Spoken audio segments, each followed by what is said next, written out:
Hello, everyone. Thank you for joining us this evening. This is Dinner and Business with Lady Hale. So, we're here tonight. Thank you guys for truly joining us. Tonight, we have an amazing young lady that you have to hear her testimony.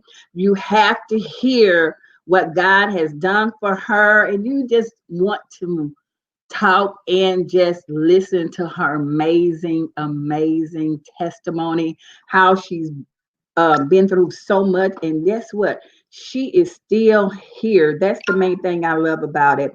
No matter what she's going through, she is still here. So we just want to come and give someone, I don't care where you are or what you're going through, we want to be able to give you some encouragement tonight that let you know that no matter what you're going through, what has happened, that God is able to bring you through any situation that you have gone through. So this is what it's all about. So y'all know how we do it on here. It's dinner and business with Lady Hale. So she offered to bring tea, but y'all know I'm gonna be eating. I was gonna try to get my crawfish, but it didn't work out. So I will have crawfish the next time. I'm gonna get it early. So I just went to Sonic and I have some chicken strips. Something I just had to pick up because we were out there again with our seniors, trying to get all their deliveries, get their food, and get it whatever they needed. So that's what we do. Still take care of our seniors before we do anything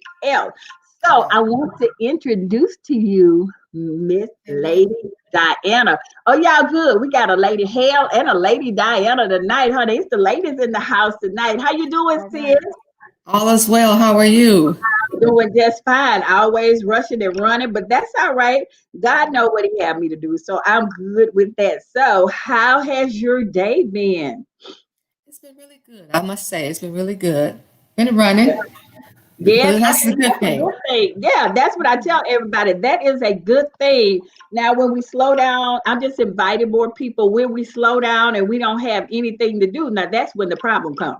But Right, long right, as right. God allowing me to keep going and keep doing what I need to do, I am good. I am really good. And I am so thankful for the Lord and everything that He has done for us and just allowed us to be a blessing. Like I say, we have blessed to feed 100 homebound seniors.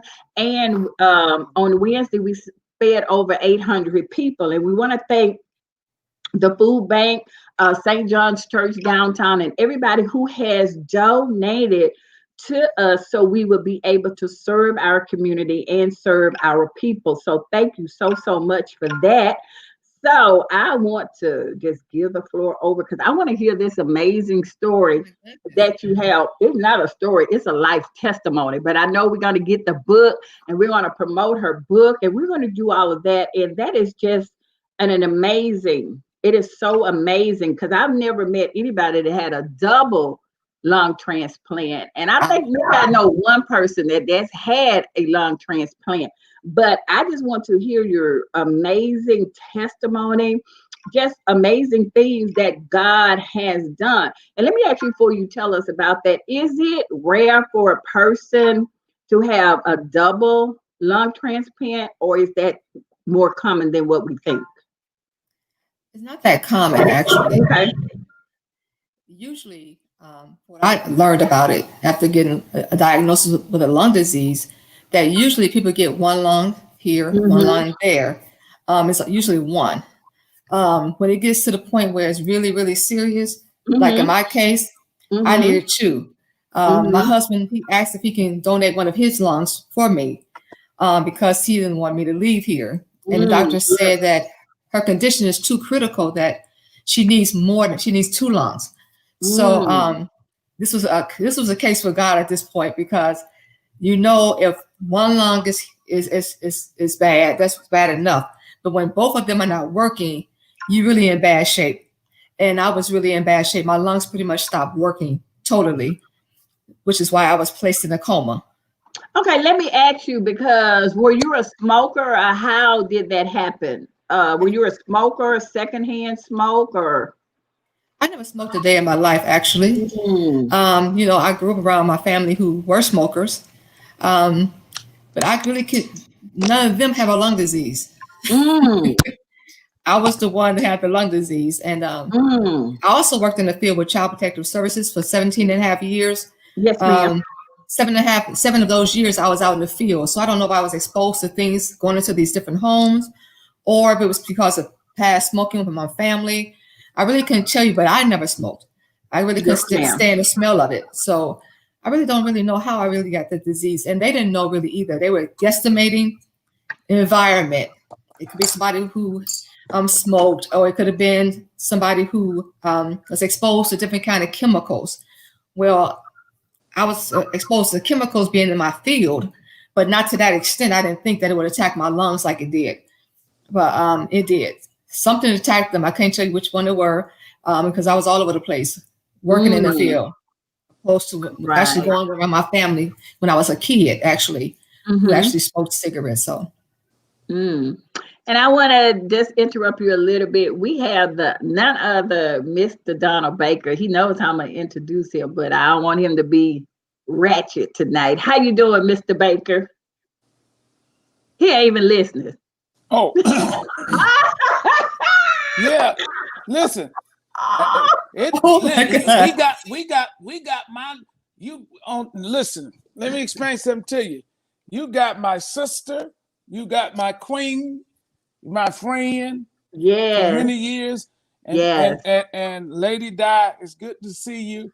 And not only that, Lenita, she was very. Her husband as yes, well was. We were in. Was it Baltimore? Mhm. Baltimore. I took real sick, and they yes. getting I ready to remember. check me out and send me on back.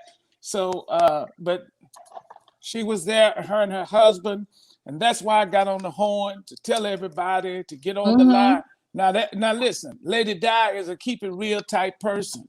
Mm-hmm. She was there. You go with that eating on this show. I do all these shows, and I don't know why the people got to eat on the show. Do people just have to eat every damn time? Sometimes we just got to just stop and know how to eat. Eat. I don't. I told you I don't like on the eating shows. Leave me out of the eating shows. You can't Okay, eat I'll and leave that talk. next time. Yeah, I thought this was the talk portion. I thought you do your eating.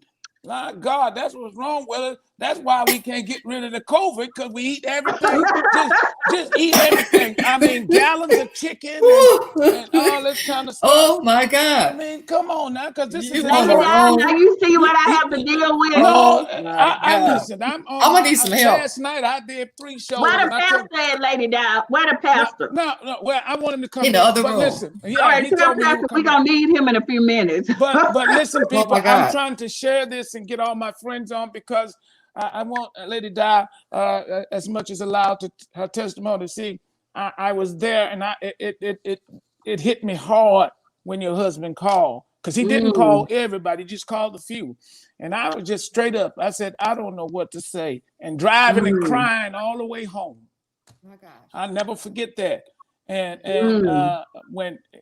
when he said it and told me, but he was a smart man and intelligent man, just like you. He called on the saints to pray, not all the Yeah. saints. He just got a Oh, certain group of them. Okay, because some pray with you and some pray against you. come on now. I don't invite everybody in the prayer room. When I took sick, I was so thankful. I was just blessed to have praying people around me. Flood, That's just right. man to That's right. God. I mean, you know the story. Really, you Around the did. bed, your husband was up there because it like I was on fire, and he was fanning me on one side, and James. But the reason I wanted Anita to get you on her show, I didn't Mm-hmm. know they were gonna eat though. I apologize because it's just Oh, hard. she told me she was gonna eat. Oh, she know. She I should have already ate know. before she got on the show. I mean, God This is Almighty. dinner and business with Lady Hale. Okay, what you eating, Lady Hale? Oh, I got chicken strips from Sonic and tater tots, and then you missed the last one when I had the neck bones and the oxtail. That was your fault. Well, I don't. I just like the way they eat them. Lady Di, you know I'm a bad boy. It's fascinating me how they eat them. What they Neck call bone. oxtails. Oh, and I like watching it. It kind of got me in the mood there. Oh Lord. Yeah. I am eating it. done But with you listen, tonight. let me not get so You ratchet see and what we bad. have to put up with? Lady Di, I am so impressed. And I'm you so didn't invite me to y'all little show last night. well. For one, I'm not on anybody's little old show. Now I do a bunch of them, and I don't classify. The Bible said, "Despise not the small things." That's right. Now, I was on. If you knew the story, I was on a show, Lady D, from 7 o'clock to 8. Then got with Dr. Johnson from 8 to it went longer, 2 hours because it was good. And then I had to help to figure out to jump on the West Coast time. 3. I went to bed at 1:45 and was back up at 4:30. But it's a privilege, it's an honor. I'm trying to do this, share this, because people need to hear one more time your testimony and your journal. I shared it with several of my friends, purchased it. And I said, on last night on Dr. Johnson's show, I mentioned the importance of supporting Black business. You can throw Black Lives Matters out the door at the end of the day if we're not supporting one another. Come on now. And I thought one of the guys that was producing this show here, and I got all these umbrella studio lights, Lady Di, I just got the book, I know it was sitting over here on the table. And they was laughing, and I swear before God, the poor man stole my book because I showed it to him. I must have went, and then I finally got it, and we talked about it on the show. And here's why, people, after you go through stuff, something as tremendous and catastrophic as Lady Di did, she got something to say, and what kept her going and it motivated her to journal, and she got another book coming out. And I kind of saw something pop up that you're going to be on another show in the Dallas area or something. Mm-hmm. Okay, I have a friend who has a show. It's similar to Lanita's business, I think, and they run about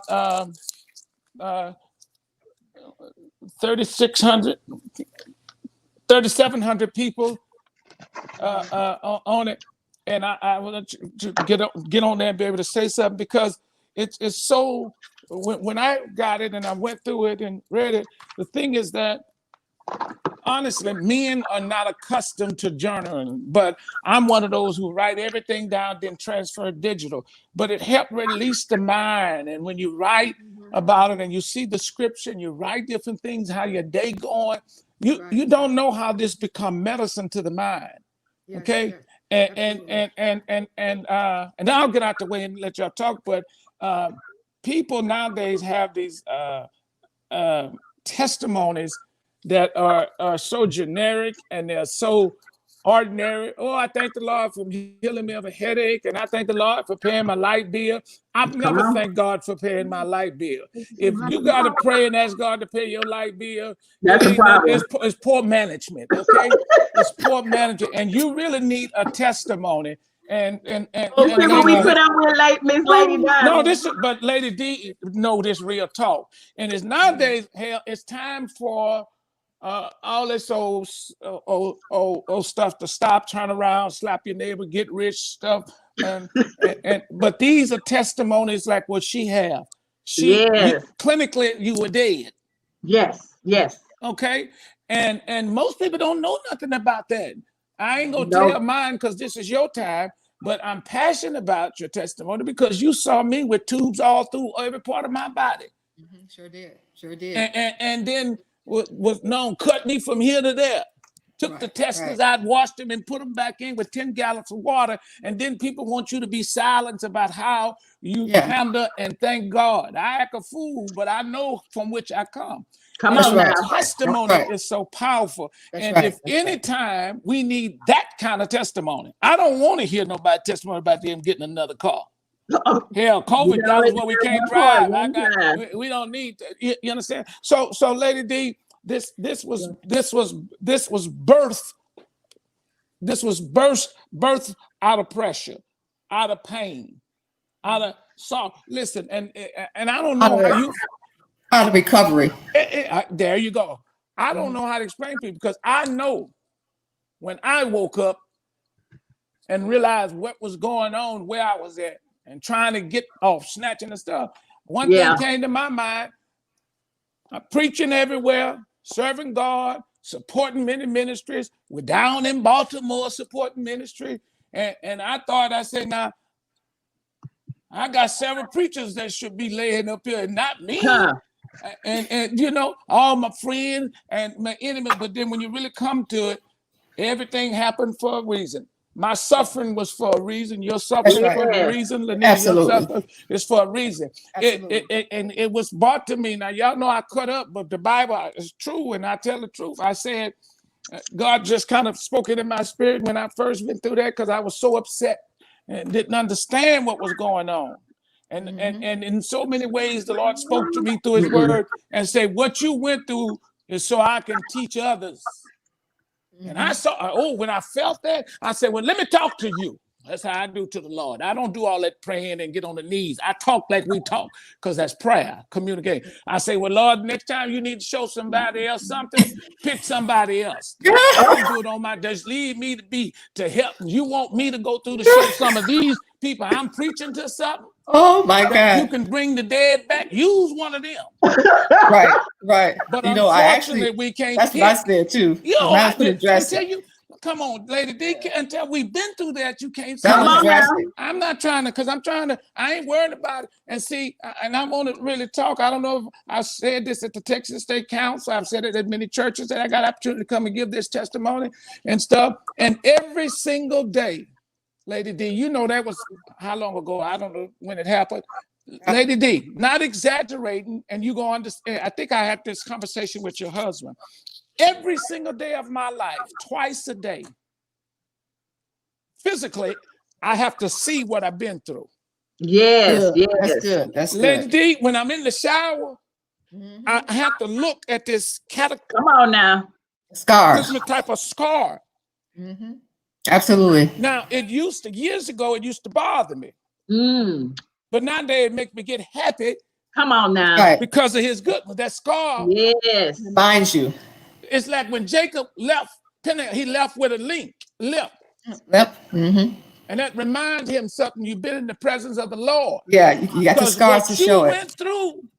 I have the scars. People don't come back, and they don't get 2 lungs. They don't get to do that. You don't come back from what I had, a perforated ulcer that tore through your body, and they rip your intestines out and clean them with 10 gallons of water, and then send you back home. And 2 days later, the doctor touched me. I get back in Houston and say, we got to cut again. I said, no, not this time. But Lady Diana, tell people have these experiences like you have. Now, I got the last part of it. I know me and your husband talked about it, and boy, I ain't never seen him hurt like that. Now I heard him, you know, me and him fight all the time. Oh yeah, all the time. Boy, he didn't. He just called his team, man. Ain't called everybody his prayer team. But the double lung transplant, if you mention that again about how important that is, because it's one thing if you need one, but to need 2. 2, yeah. Somebody had to die for me to live. Somebody. That's it. And that was the miracle, because you know, and I talk about it. You know, I really get passionate about it because you know Jesus sacrificed his life for all of us, and so he could bear our sins. However, in my situation, he had to make another sacrifice to bring me back to life, so that I can tell of his goodness and tell the people that he was a miracle worker. Not everybody get a chance to come back after what I had been through. My doctors told me, even after I got a double lung transplant with perfect lungs, that was a perfect fit. They told my husband she only going to have a month to live after I gave her these perfect lungs because she's too critical. She's too terminal to recover from this. But we felt sorry for you. That's why we gave her those lungs. Not because they believed I was going to survive it, but because of how they felt sorry for him being there day after day and night after night. They said we just could not help you and not give her those lungs. But little did they know who I served. Yes. I asked God, I said, now, Lord, since they say there's no cure for this disease, I need you to amaze these doctors, because they need to know that you are a miracle worker. And how many of you all know out there, and those who are right here, God had to tell the doctors to declare me a miracle. Before I left the hospital, my surgeon said, I've done 400 surgeries and I can tell you who's going to live and who's going to die.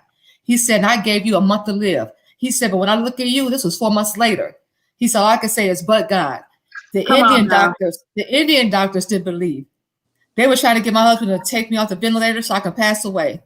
But they even said, the man upstairs was looking after you because you shouldn't be here. Come on now. I said, no, it's Jesus who got me here.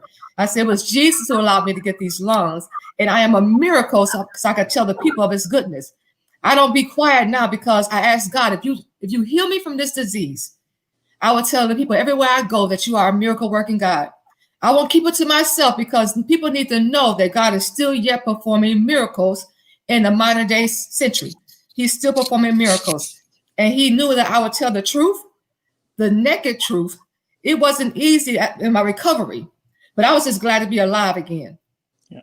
So what have I had to do to keep myself busy? I mean, I went from being totally healthy to being terminal within a 30-day period. But God. Lady Di, how long did you, and just forgive me for forgetting, did you stay in the hospital after you got the lungs? How long did you stay in the hospital? I was in the hospital from February to almost the end of April. And that's between the actual hospital and then going to rehab. They said when I got to the rehab hospital that I would be there for 6 to 9 months. Tell somebody but God. I told my husband after getting the transplant, they couldn't believe how quick I started to recover. They just thought I was going to be terminal still. And they said she's really responding pretty well since coming out, since the transplant. She's starting to be more alert since coming out of the transplant. They were really amazed by that. And they said, well, she's doing so well, we're going to send her over to the rehab hospital. But because she's so critical, because she was in a coma for 6.5 weeks, she may not recover as fast as she should. We don't think she's going to recover really at all.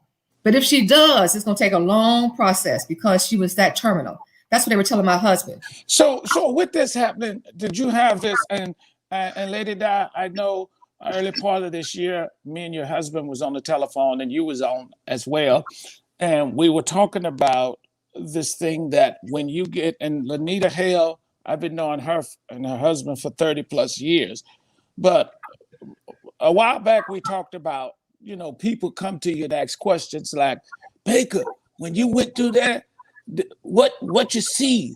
Did you see bright lights and all that?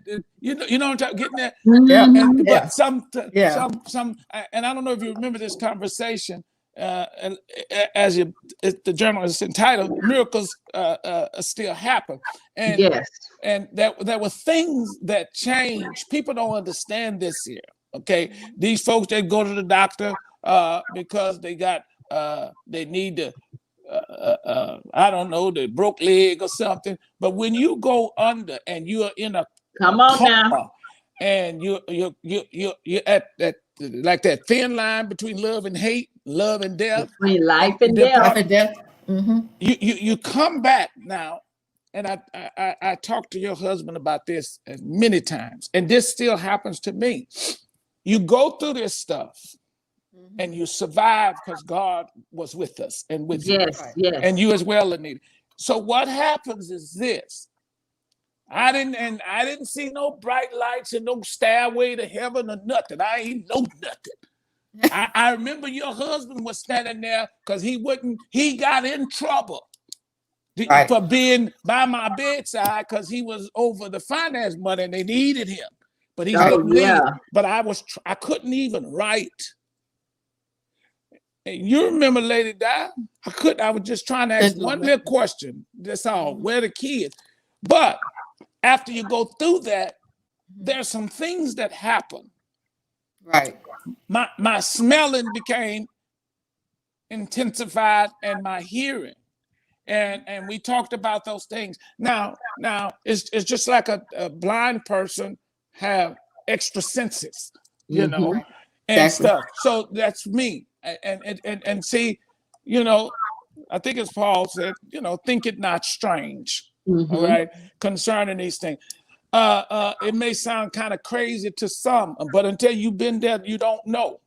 I'm sitting in my desk in my office, and the freeway is more at least a quarter of a mile.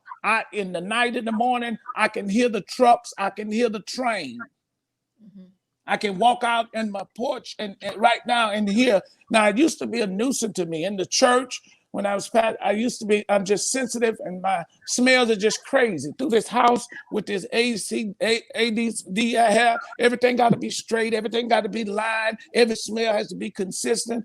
And so certain things like that, not only did God bring you back from death, then you got other issues you have to deal with. But one thing that is so powerful, and I want to know, I know you do, is that he just keeps this. It's like Lady D. Most people don't know about lung transplant. It's a very serious operation. You're open, okay? Totally. Now I have to look at this skull, and it's like God's signature. Come on now. Right. Exactly. You know, and Exactly. because and you're gonna, you know, we only now listen.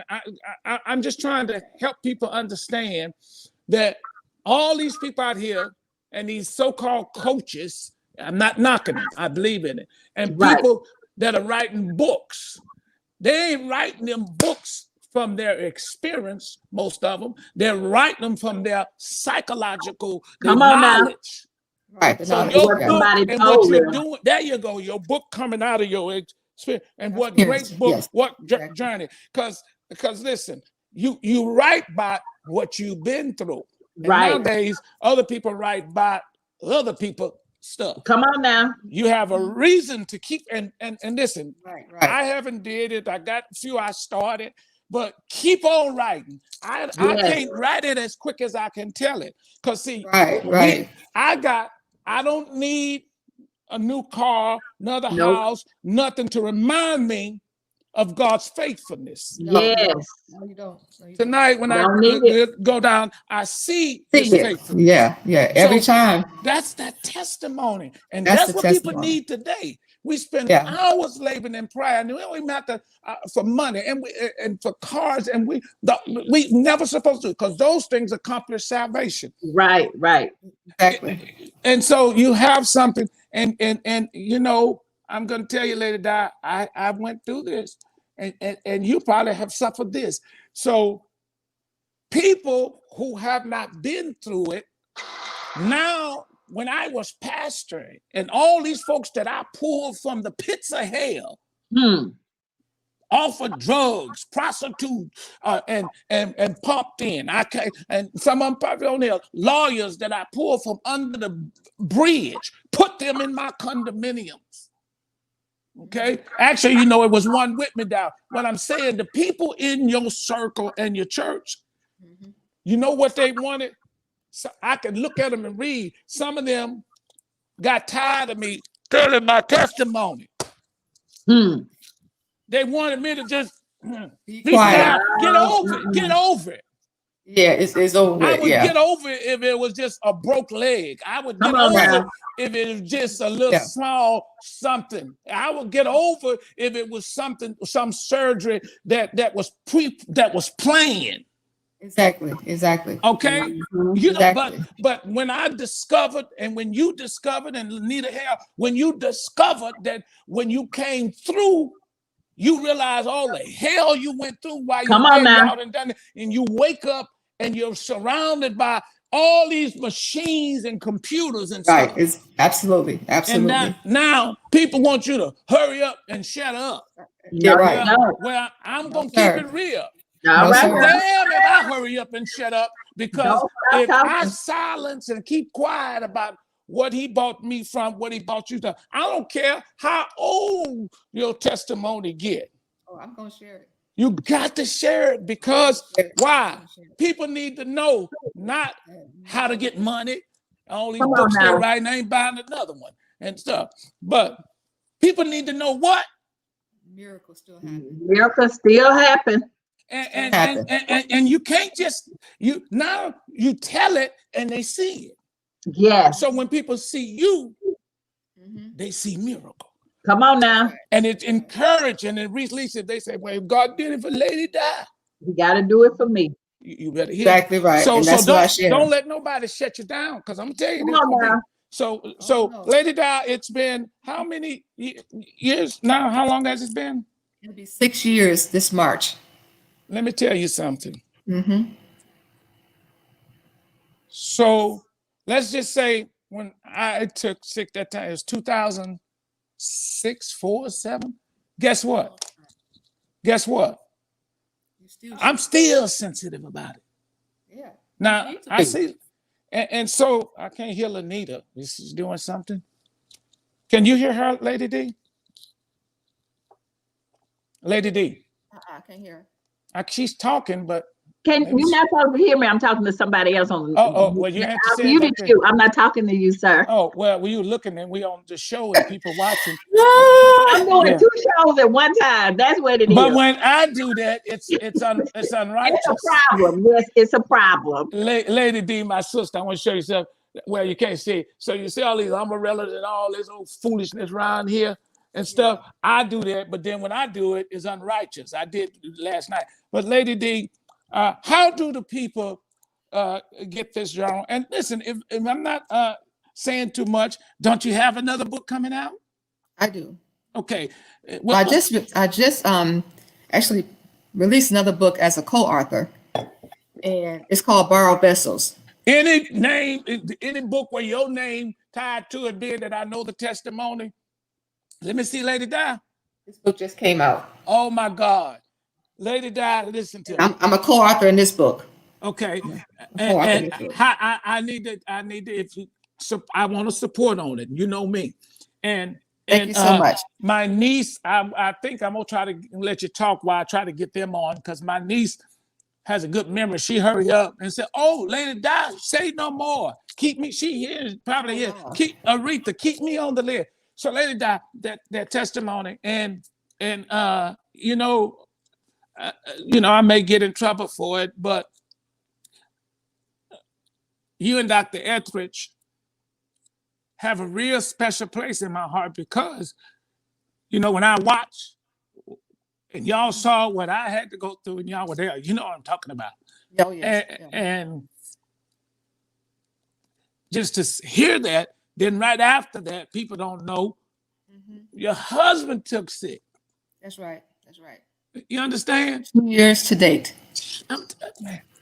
But people want us to hush up, don't be real and stuff. These people nowadays don't have these testimonies. And it hurt me, because that's my buddy, Then after that, he's sick. And listen, when I talked to him, we were talking yesterday, and we fussed about, because we don't go without talking to each other, and we get in this thing about, man, you ain't call me back, I ain't call you. And, and I was telling him that he has such, just like you, a strong, positive attitude. Here this man calls me, I ain't telling his business because he tells it, calls me when he's getting chemotherapy in a good spirit. Yes.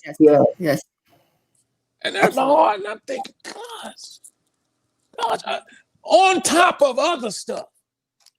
Yeah, he's still positive. He's still positive. I ain't gonna get into other stuff. But on top of all that, and I'm not, listen, all these Negroes who just say, well, you're just talking because they're your friend and you've been through it. Let me tell you something. What she went through, and then her husband and other stuff, it's equivalent to Harvey hitting Houston, the storm. That's how dang, all at one time. All at one time. Most of us, look, most of us can experience something here a little, there a little, but not all this stuff coming caving in. My philosophy about life, Lady D, and I teach this and tell people, I have this rule of thumb about 3 days, 3 hours, and 3 battles. The United States can fight 3 major wars. That's my philosophy, believe, at one time. It's one thing to fight 3 wars, and you can kind of pull back and drop one and move around. But when you got one war come, and then you got another one, and then you got another one, and then you get another, and at some point, if God wasn't with you, you would not maintain stability. Yeah, or your sanity. You would do what the dominant culture people do, that enough is enough. Right. We Just go we ahead. this lady wanted to know, I don't know, she had wanted me to ask you right now, when you first, how did you find out that you needed a double lung transplant, or what was some of the symptoms you were having? I was having a lot of coughing. I kept getting misdiagnosed. They first said I had respiratory infections. I had a sinus infection. Then they said I had a bacteria infection, and it kept going back to back. Either it's one or the other, or it's two, or both of them. They never thought to check my chest or my lungs, do a chest X-ray. They never thought to do that until 2014. So from 2008 to 2014, I was coughing, and I was drinking Robitussin, every cough syrup known to man, trying to get rid of the cough. I was taking antibiotics every other week, just trying to eliminate the coughing, eliminate the discomfort, but nothing. It would go away for a minute and then it'll come back.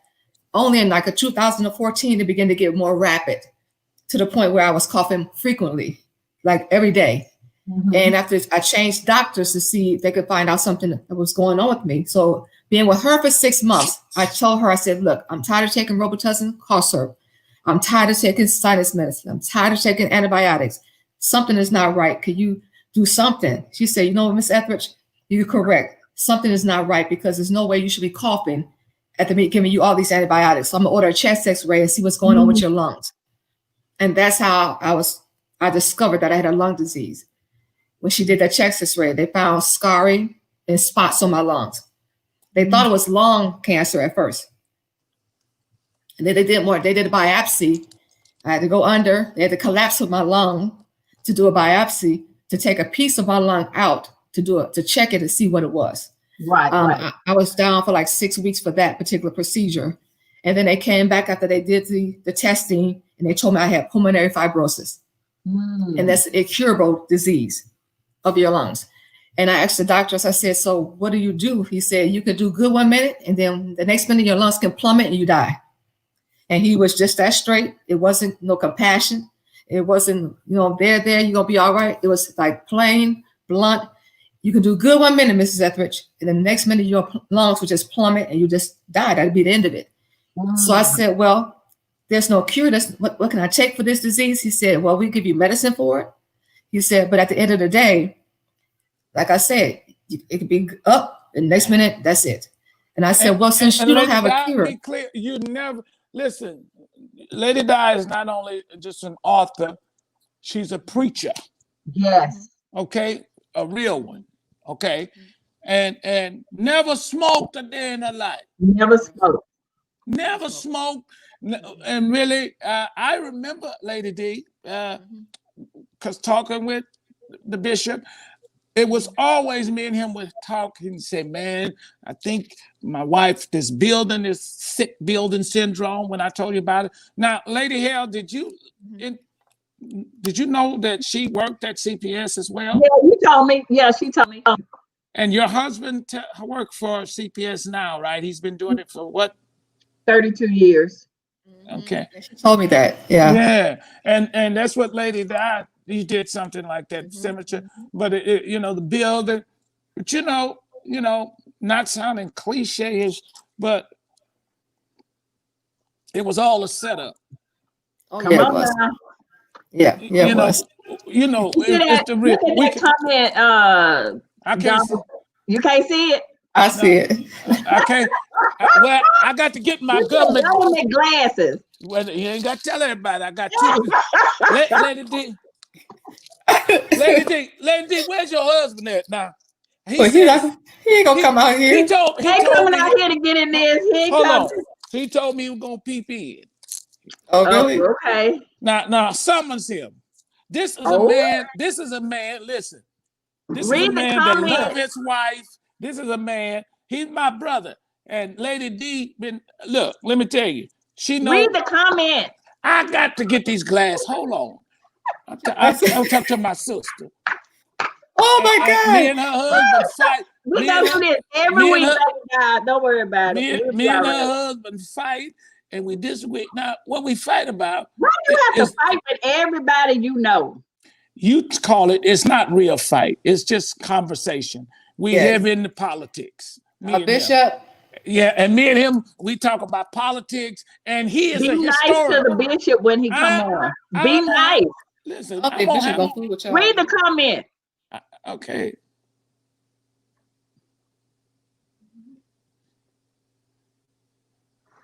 A real preacher. You're a real preacher.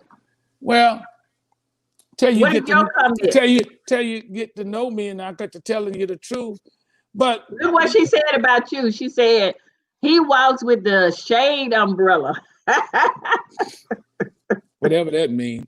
Miss Candace, you just don't know the half of it. Don't get him started about them churches and them preachers. Don't get him started. Now the bishop told me he was gonna get on. So Lanita, me and the bishop talk politics, and he's a what we call church historian. I can call him, and we know who, what, when, where in churches. I always have to call because I had to call him. I was on the radio station here, 1360 AM, and I say, well, look, man, if anybody know, I know who to call. And, and before I can call him, because we're accustomed to calling, he called. It was when one of the most powerful preachers passed away a few weeks ago, Dr. Allen. But Lady Di is the picture of you always was beautiful in picture, beautiful health and everything. And when you went through it, it's amazing. Listen, you know how we preach and do what we do, and most of these preachers, they long should have blown out long. Hallelujah. Can I get a witness? And I be wanting to give them. Oh my God. I get tired of I be wanting to give them, help me, Holy Ghost, and stuff. But you preach after you cut through this, you still preach. Lady Di, when they gut me, they wouldn't let me go to church. I had to get there one Sunday. Lord, I'll tell a story another time. Because we got to keep doing what kept us alive, preaching and teaching. And I refused. I said, just let me go to church. I'm not going to do nothing. I'm just going to sit. I told that man, give me that mic. For real. And to see you back up, Fox. So with this, it's so moving, the title in itself. Yeah. Miracles still happen. And if people leave away from this show tonight, they ought to gather. You're looking at, wait, because we're talking today with Lady D, Diana Etheridge. Miracles. And Lady Hale going to help us put where they can get the books and stuff. But if you want to know, people, and we never been here, do miracles still happen? Yes, all they do. 3 of us on here was classified like they do as tagged for death. Yes. Okay. And guess what? It's still here. Miracles still happen. Yes. Okay. Yeah.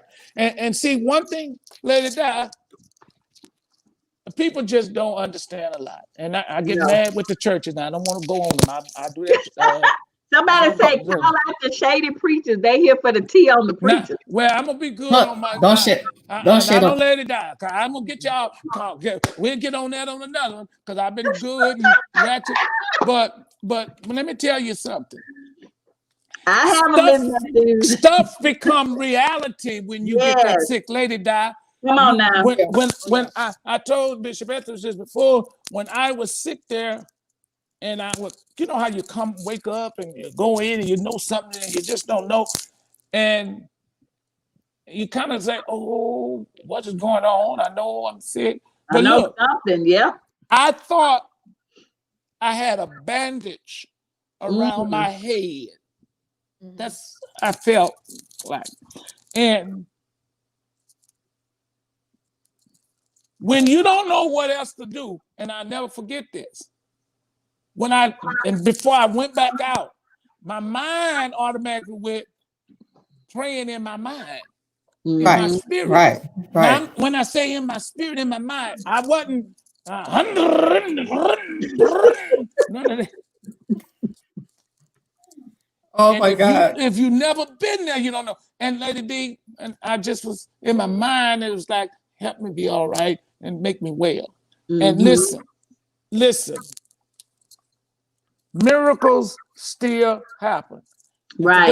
those you don't, you will never understand some of the stuff we're saying and why it still brings tears to my eyes for Lady D and y'all and for myself. And as a man, when I think about it, I do kind of cry, and I'm very sensitive about it because see, I have to feel that. And I don't share, two things I learned. Some stuff you don't talk about because people don't understand. Sometimes it's difficult, and you'll get a sharp pain for me still when I lean to tie my shoe.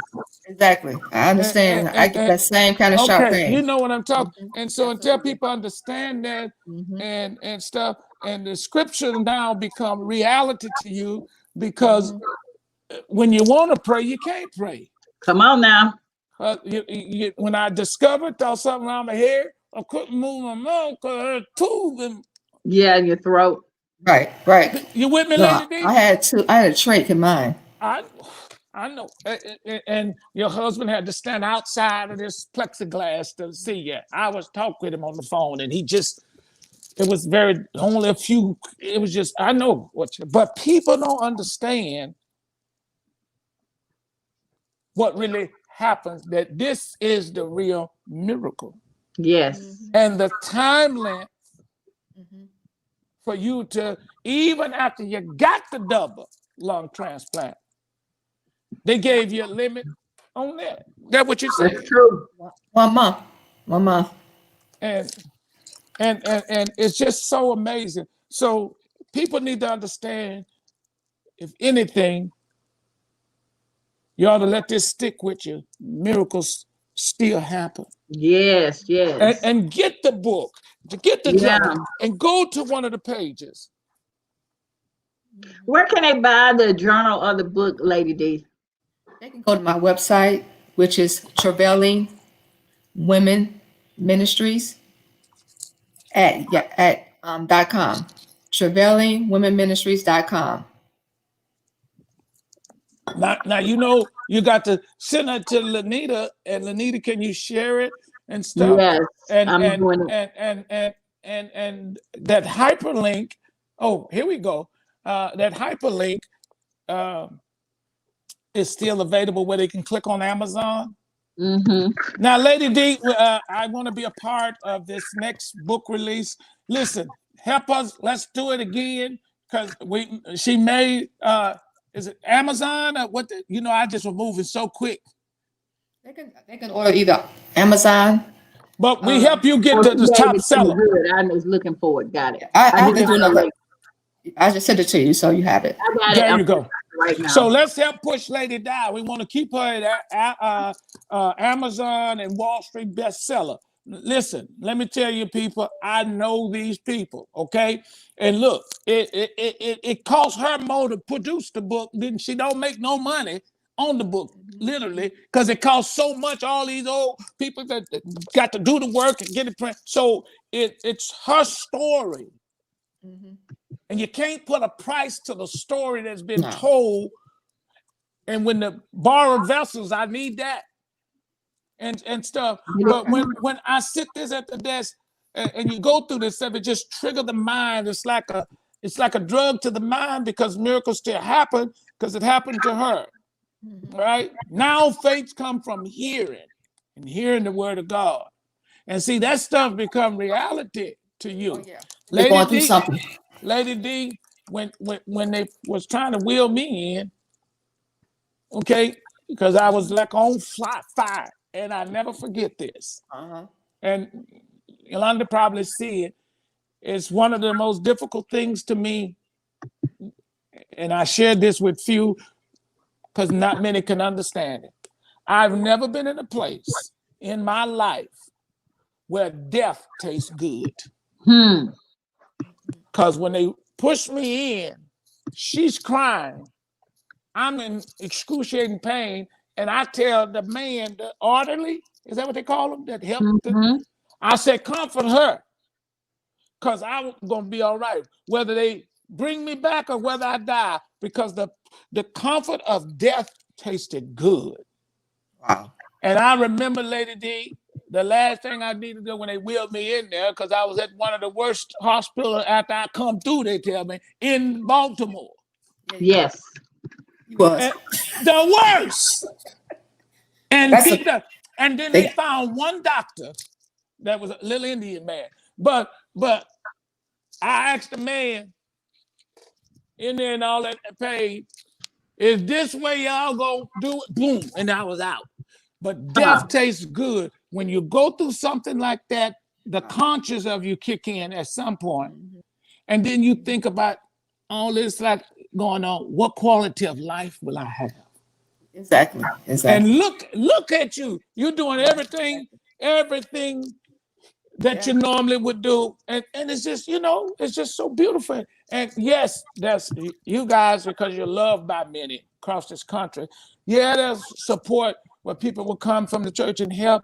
But just to know, and people need to listen, nobody have to like me, but they have to respect who's in me. Yes. Right.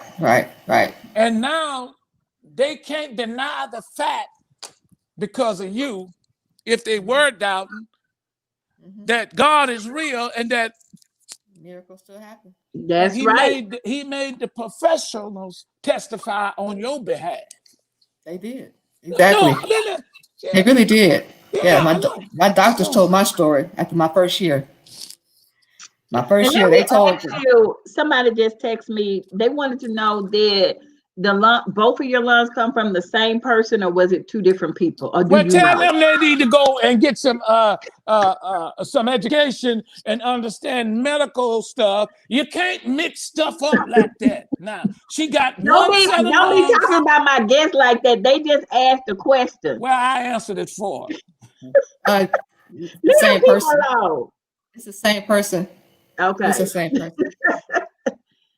On this show, no question is a stupid question. So see, the thing, yes. The thing is, hold on. The thing is that when you get a transplant, they have to first go and look at the lungs to make sure the lungs are appropriate, that there are no defects, so there's no issues with the lungs before they come back and say, okay, these lungs will be a perfect fit for her.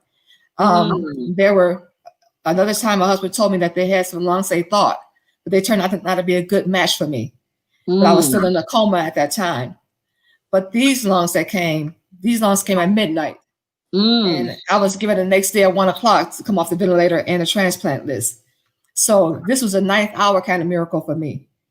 That's why it's dear to me. Nobody could take credit for this miracle but God at that time. Everything that God did for me during my transplant, from me having all these tubes in my body, to the tubes coming out, God gave me a message called the power of 3 before I got sick. So, and he was going to show me something. I didn't understand why it was so in my mind. I couldn't forget it. But when I recovered, before I got even deathly ill, I told my husband, I said, the Lord gave me a message called the power of 3. And I had to preach it one day, and I couldn't forget that topic, get it out of my mind. And after I got after recovery and all of that, everything happened to me. That was open, closed up in 3 days. The trach that was open, when they pulled it out, they said it was going to take about a week to close. It closed in 3 days. Come on now. I had tubes here. I had 6 surgeries while in the coma. Everything that was open closed in 3 days. Come on now. I asked the Lord, when they were telling me that I was paralyzed after I came out of the coma, my mind said I was going to walk. My mind said I was well, but my body I was paralyzed. I only found out that I was really paralyzed. My husband tried to tell me and prepare me for the occupational therapy and the physical therapy. He said, Di, you're not going to be able to walk. I said to myself, no, you just get up and walk. Yep. It was only when I tried to move and I realized that I was a quadriplegic. So I understand what it means to want to lift your hands and can't. I know what it means to want to pull yourself out of the bed and can't. I know what it means to want to walk and can't. God let me experience every sickness, every disability that I could actually understand. I was mute and wanted to talk. The only thing he allowed me to have still when I came out of the coma was my ears. I could hear. Mm. And I was sitting, I had my eyes, I could see, but I could not talk. And so I understand that God wanted me to see these things and experience these things to tell the people of God that he still can make a way out of no way. All right now. He can still turn some things that are dying and the bad reports into some good ones. Mm. He can make what the doctors say. The doctor says she's not going to be the same if she come out of this coma. She's going to be different. And she get prepared to put her in a hospital bed when she come home because she's not going to be able to walk right away. And it's going to be from 6 to 9 months before she even get out of the hospital because she's that critical. But how many of you all know that when you have your mind set to get out of the hospital, you have your mind set that you're going to be healed and delivered? I told my husband, he said, you want to go home? I said, I want to go home. He said, you know what you got to do? I said, give me 3 weeks. Give me 3 weeks. Now, when I said give me 3 weeks, I was paralyzed. I couldn't use my hands. I could only do this. I couldn't go any higher than this. I couldn't walk, but I told him, give me 3 weeks. That was my faith talking. My faith said I can walk out of this hospital in 3 weeks. Now, I don't know how I'm going to do it. I thought to myself, girl, you're crazy. You're paralyzed, for God's sake. But at the end of the day, my faith was telling me, and my mind was saying, I'm going to get out of here and declare the works of the Lord. I'm going to get out of here. I'm going to walk out of here. Contrary to what they said, I'm going to walk out of here. So you don't have to believe the report that the doctors give you when you come out of a situation. Because had I believed what they said, I probably would still be paralyzed. Right, if I believed what they told me, I wouldn't have came out of the coma. Yeah, I've been going on to be with the Lord. But because of God's grace and his mercy, and he chose me as a vessel to be the one that's going to declare and tell the people of God that God is still yet performing miracles, that don't give up on your situation right now, that God is still yet moving. So at the end of the day, if I don't say nothing else, I can declare and decree that God is still yet a miracle working God. Yeah. And I'm a living witness that he will do it just for you. That's why the journal was birthed when I was in the bed trying to recover. God told me to start encouraging people by writing the scriptures and affirmations. When I did that, I was so happy to just use my fingers. I'm going to send anybody anything at this point because I should be dead at this point. But because God gave me life again, I'm just grateful to be alive. So if I can encourage somebody by sending a text message or sending a scripture, I was excited to do that. I couldn't leave the house because I was too sensitive. I was too fragile. But one thing I could do was I could send an encouraging word. And I sent out text messages to those who needed it. And for 3.5 years, I did that. From coming out of the coma, out of the hospital from the coma, trying to recover, God told me to start encouraging people. And thanks be to God, I'm glad I was able to do it. Yeah. And there were days when I didn't feel like doing it, but God pushed me and told me to send a word. And I did that on the days that I was discouraged because I wanted to get better faster than my body was ready to go. You know how you want to go fast and get healed quick, move fast? Yes. That's how I was because I was so independent. So you go from being totally independent to being totally dependent.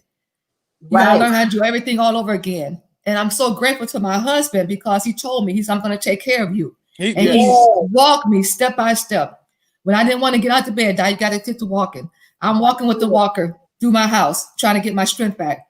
And there were days when I got stronger. I'm carrying a walker instead of walking with it. Come on now. Because I was determined to get out of that house and get out of that using that walker. You like the man by the pool. You like the man by the pool. I picked it up myself.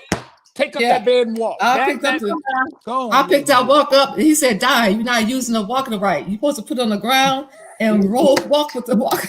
I said, anybody got time for that? I ain't got time for that. I need to get this thing done so I can get out of here and get better so I can walk and get in my car. I just want to go back to myself. And my doctor told my husband, he said, Mr. Etheridge, understand this, that her condition, her healing process, her recovery process is going to be a marathon, not a sprint. Wow. It's going to take a minute to get her back to where she was. And I'm thinking to myself, that's what you say. Come on now. So Lady Di, it's so powerful. And I hope a lot of people hear this and they change their outlook on the philosophy of thinking what church and preach. You know, some of the things that we stress about, we shouldn't be, because all this other stuff accomplished salvation, houses and cars and stuff like that. But to have that miracle happened. Mhm. God did it. Yes. Yes. And then he shows you the goodness, because the average man would take off and leave. And I come back and say thank you. They will. Okay. And your husband has been such a tremendous, tremendous support. Absolutely. And now your voice, and thank God for Dr. Hale, Anita Hale, and many other shows that I see you want to be on, is to the world so people can see through all the fluff of everything Yes. else, Yes. through all the fine suits that the preachers get and all this other stuff, nothing really matters Nothing. Materialistic stuff. until you experience this thing A near-death experience. for That's a yourself. life-changing altar experience when you can't Yes. talk, when you can't go to the restroom for yourself, when you can't Oh my God. you You have no do idea. nothing for Oh my God. yeah. So, yeah, that's right there. We talking tonight. And see, let me tell Yeah. you something. People, you got to understand the journal. Miracles Yes. still happen. What you need to do, and I'm only speaking from experience, what happened to me. Yes. Right. My attorneys did this, and she reminds me of it all the time. You remember I had them attorneys. She said, anybody I know in this world God is with and can get a prayer through, Baker, is you. All right. So what I'm telling the people, check the book and the one coming, but listen, reach out through email, send her and say pray. Because why? Why I'm saying that? Because she is contagious with getting prayers answered. Come on now. And so Praise use God. her Praise and God. use Praise her and God. say, I don't Praise have that faith, Lady D, but Yeah. you do. Right. I don't, Right. I'm just, because you get that. So people need to understand that. They need to take advantage and say, wait a minute. You know, the old saying is, show me who you run with, I tell you what you are. Come on now. Okay? Good. Yeah. All right. Now. And they say, in order to be wealthy, you got to surround yourself with wealthy people. Right. Okay? Right. That's what Well, they say. listen, what I'm saying is ride on Lady D's skirt tail because she attached to miracles. Come on. Listen, people, if you understand the process, how My God God. works, My God. My God. one miracle follows many, many, many other Yeah. miracles. True. Now, God could have did this for you, for me, Mhm. and he does it for many others. And this is me, and I don't get no is God can keep you alive with what others are dying with. Come on now. That's exactly right. That's exactly right. He don't have to always heal me. Just let me live like I'm supposed to. Ah, Do you understand that? I know And for a fact. That's the and so truth. and sometimes that becomes a miracle in itself. Yes. And you ever heard people when they 95 and 100 years old and they get to the hospital and the doctor say, well, look like they're 98. Well, how long they been having this cancer? God will keep you alive yes, he will. Yes, he with what will. others are dying with. From every day. You Every don't know day. what's running in your body every day, but you get up every day. And Every I day. am programmed to always get up. And you never start your day without getting up and end your day. Without thank Yes. you and thank you. Because people who always thank people, they're grateful people. Yes. And they always just miracles happen. So people look at me and see, Lady D, it's a cliche, but it's the truth. They don't know your story, No, they don't. but they're willing to share in your glory. Right. Now we telling you it's all right here Right. because Right.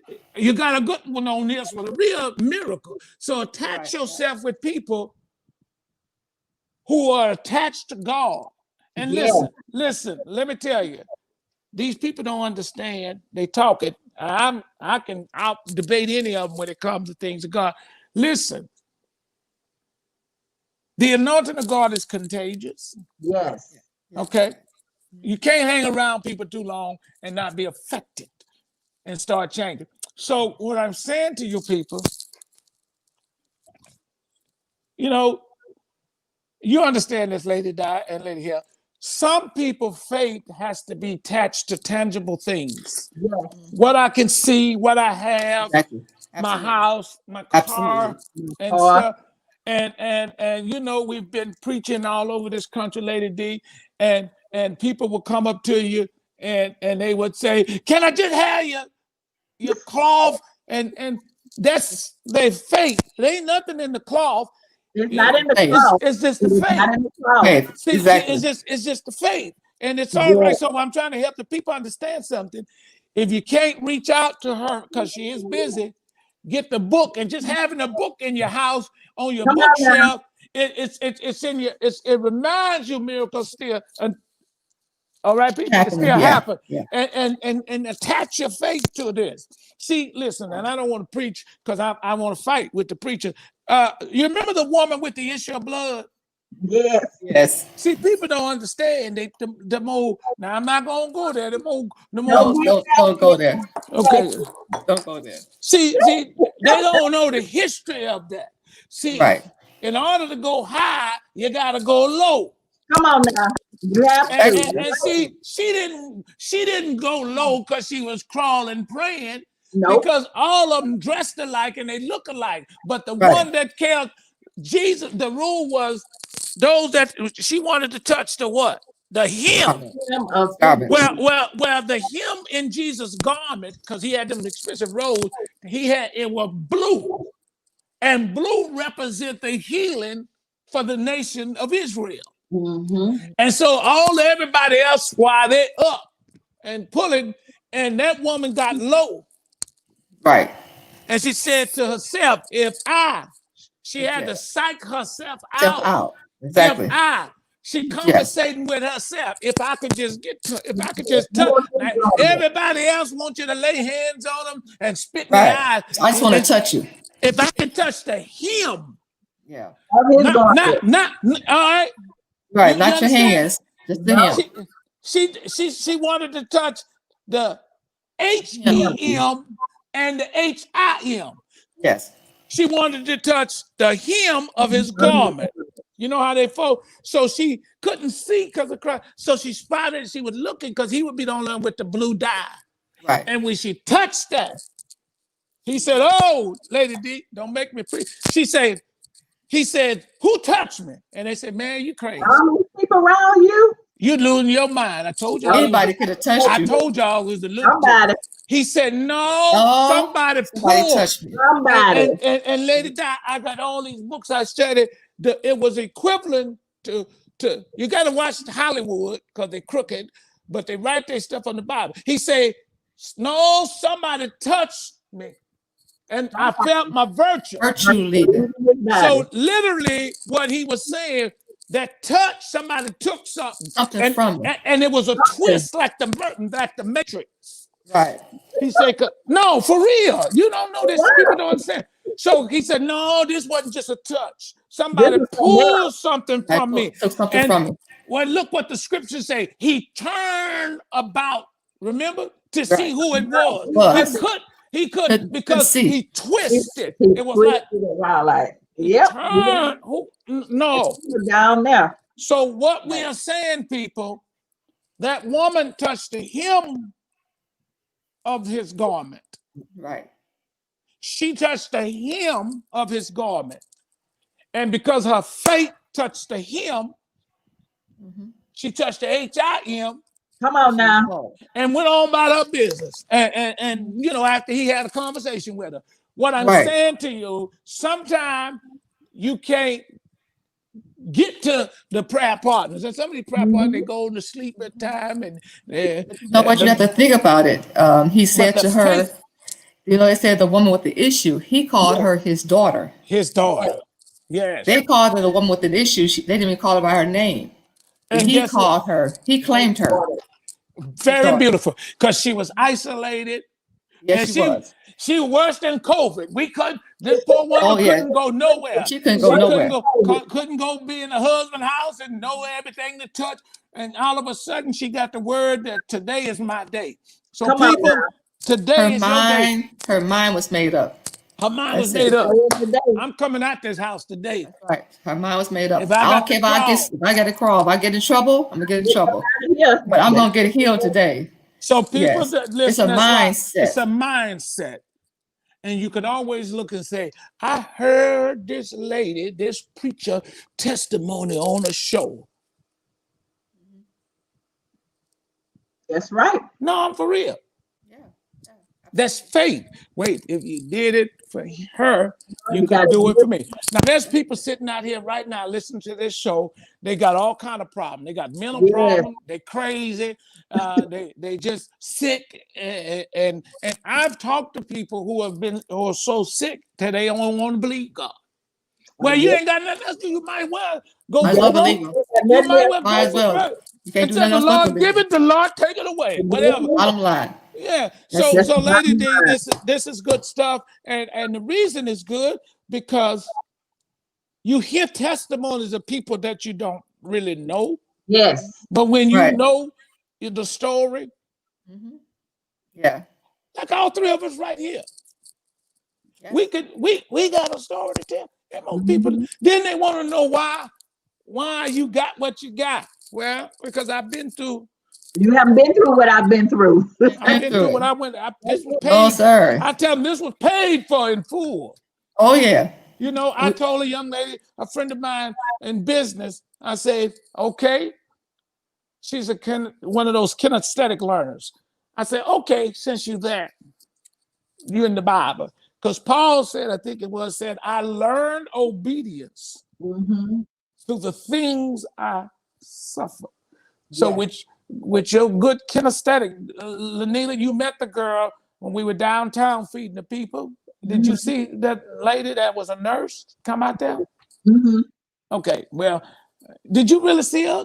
She was leaving when I got there. I didn't meet her. All right. Well, she's not but 20-something years old. Yeah, I saw she was young lady. I didn't meet her. Yeah, but a psych nurse, good people, fighting depression, want to kill herself. And I've been for the last 3-4 weeks. I'm up all night and I'm trying to get her to understand that God is still good. Yeah, and doing things that's not the norm. Right. So what you have to, and she said, Baker, I'm a kinesthetic learner. I said, good. I mean, life teacher. And you know, ain't that like life will teach you. So I learned obedience to the things I had to suffer. And listen, nobody suffer, all right, for the Lord's sake, and he not reward you. Come on now. God. That's the truth. That's the truth. Because it's something behind why we. Right. Look, you know what? If it's nothing more than, Lady D, I know your story, you know mine. You know that I was good for gone dead. Oh, yeah. Oh, yours. Should have been dead. Should have been. So you have to look a minute. Just looking at you. Should have been dead. It's appointed unto man wants to die. Yes. Right. I didn't die once. I ain't dying no more. No. My point is this. What we went through built a great testimony for us and now others. Right. We suffered, so others now got faith. Now we nowhere near Jesus. No, sir. But that's why I'm saying, people, attach yourself. So reason I say that, because she started attaching herself to things that didn't have no meaning in Christian life. Right. You was birth praying and stuff, and now you're gonna pick the phone up and call in California the crazy folks to tell you what tomorrow holds. Oh wow. You crazy, girl. That's a waste of time. Tell you what tomorrow. Right. No, real talk. Yeah. People are suffering and killing themselves because they can't make a mortgage payment. Or I kill myself, I'll sit back and say, I'll wait for him to come and get me and then find somewhere else to move. Right. There's somewhere else to go. With one miracle, everything is a miracle. Everything is blessed. Right. And I'm going on this. We don't understand some stuff in Christendom that the people, the Buddha, I go and get the nails and you know what the lady tell me? She said, please make sure you all, because I go and come. She said, because when you come and right after you leave, I always get a flood of business. That's what they tell me too. When I come, they could be empty all day. Soon as I walk Wherever in, you go, everybody coming in. I mean, Lady D, we attract goodness. That's Yeah, what Goodness and mercy shall follow me all the days. All the days of your life. Yeah. yes. So everywhere you go, and you just walk in places, you probably experience it. They say, it's just something about you. I don't know. I don't normally do this here, and I don't. But I just want to be a blessing to you. I just want to help. Yep. And you can notice that at the restaurant will be empty, the drive-thru will be empty. But as soon as you get there, here all the cars and all the people coming. That just lets you know that is the blessings of the Lord that follow you. And a lot of people want what you have, but they don't want to go through what we already have been through. They don't want to do that part. They just want the blessings and the glory. But I don't think anybody. We had to go through something. It just didn't all of a sudden just pop on us and we got to this point. We had to go through something. Our blessings didn't come. It costs to get to the place where we are. And people don't want to do that. Young man pastor now in North Carolina. Your husband would know. Let me plug this up, guys, and tell you this. What Lanita just said is so true. They look at the tangible things that you have, and this is what they say, and they'll say stuff like, "Man, big, I wish I was you. I wish I was you." No. I told them, I said, "You wish you with me? Okay, I'm gonna wish you with me too. Okay, I'm gonna wish you with me right now." I did this to this preacher. I say, "I'm gonna wish you with me." But if you're gonna be me, I'm gonna need you to go. I'm gonna need you to go through what I went through. That's right. And let them cut you open and stick tubes in every part of your body. Come on now. Let you be thousands of miles away from home and wind up in the worst hospitals. Right. But you show you want to be me. Right. I didn't want to be me. Come on now. At that moment, you sure didn't. We didn't want to be there. So let's know we wouldn't want nobody else to be here. Oh no. And so, and the beautiful thing, want to go through that. When you go through stuff like this and you're able to write and listen, it's your whole life is blessed. It's now like a signature, because Lady D, as well as you, Lady Hale, and myself, listen, people, especially the culture, we ain't supposed to be here. No, we're not. Don't get it twisted, people. We got to go, though. Don't get it twisted. Lungs and hearts and organs are on the market. Yes. Especially the better you are, the more your organs are worth. And when Black people go in, they determine where culturally they die at a certain age. And they go to weighing that stuff and they manipulates that list, people. Yes. But God is the greatest manipulator of all time. Because what was at the bottom will be at the top. The first will be last. Right. Come on here. That's good. I don't care if you were number 100 on the list, but if God put his hand on it, you'll be the next in line. That's what they did. I went through the lung transplant.